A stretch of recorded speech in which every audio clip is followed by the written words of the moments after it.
Welcome back. Starting Monday for 6 days, there's going to be increased enforcement and advertising around the correct use of car seats and booster seats. A grandma from Maple Grove says car seats saved the lives of her 3 grandchildren in a crash last year that killed their mom. And to every parent and grandparent and anyone else who drives with a child, buckle them up. Don't take a chance, not even once. And no matter how far you're going, buckle them up every time. Good advice. The overall seatbelt use rate in Minnesota has reached an all-time high, 95.2%. Hispanic Heritage Month. That's officially underway, and this year a local nonprofit is celebrating with an exhibit they soon hope they can turn into a museum. Here's Jessica Hart. Fantastical creatures call St. Paul's Raspberry Island home. And we're now in the final 6 weeks of the exhibit. Aaron Johnson Ortiz helped bring Alebrijes, Mexican folk art sculptures, to Minnesota. Any alebrije is a combination of animals with many different colors. And this upcoming month is very important for us to celebrate our heritage. A glimpse of the culture to come. A lot of people ask me, where is this museum located? And I tell them it's right here. This is our museum without walls right now. Aaron is the executive director of the Minnesota Latino Museum. He's working to create a museum so Latino stories have a permanent home. There are currently no Latino museums in the state of Minnesota or really anywhere out in the upper Midwest. So we expect that this is going to be a multi-year process, between 5 and up to 10 years. The museum will also include history and have international visiting artists to showcase more work like Alebrijes. It won't be located on Raspberry Island, but Aaron hopes it will be a part of Harriet Island Regional Park. And from an immigration perspective, we know that the first people who came to Minnesota from Latin America also came on the river and settled right over here to my left and had the first barrio over 100 years ago in the West Side Flats of St. Paul. This area has always felt like home, an anchor for Latino stories. Thank you, Jessica. Well, a teenager from Wisconsin who pushed her brother in a wheelchair in a high school cross-country competition is starting a new chapter.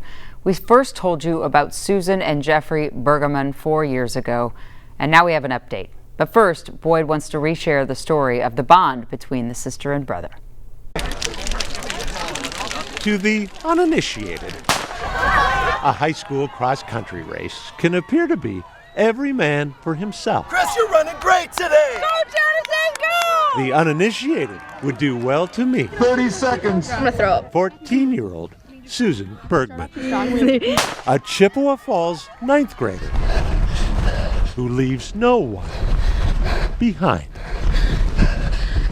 It helped me get even closer to my brother. Jeffrey is Susan's older brother by a year. And these are their parents, Jess and Jordan. When Jeffrey was 22 months old, he suffered a sudden cardiac arrest that caused him to go 20 minutes without adequate oxygen to his brain. From that point on, Susan's dedication to her brother hasn't wavered. We just kind of always have had that special close bond.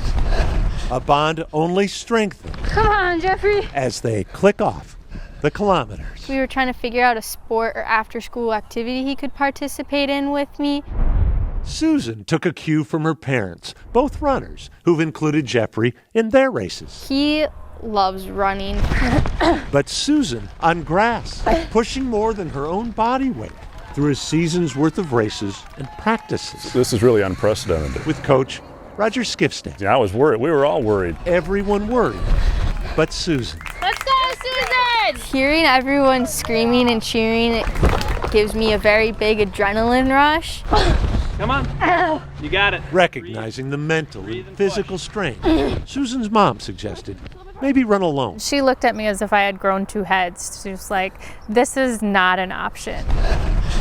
This, says Susan, is a team. Come on, Jeffrey, let's go. Sometimes I'll look down because I'm going up a hill and I'll see him smiling. Come on, Jeffrey, where are you? I need you right now. Mentally, I just push away the pain. Come on, Jeffrey, where are you? And focus on him enjoying it. All right, there we go.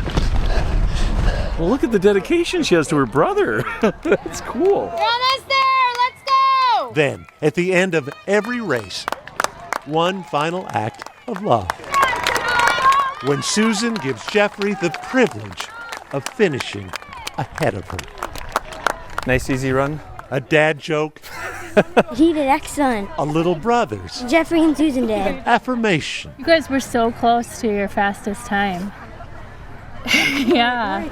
Puts everything in perspective, doesn't it? Nice job, dude. We're PRing at conference, okay? In 14th place. Faster runners will take home medals.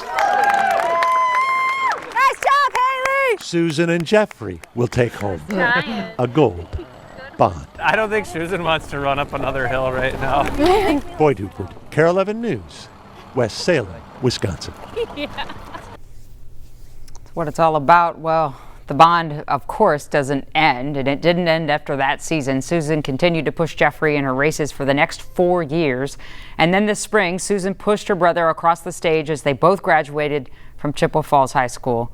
And they didn't stop running. In fact, Susan says she's now running for her brother on the cross-country team at St. Mary's University in Winona, where she's studying to become a physician's assistant. She'll be excellent at that. Well, in April, pushed by his father, Jeffrey also completed the Boston Marathon, and next month they're going to do Chicago. Pretty cool stuff. Stick with us. More news and weather coming up.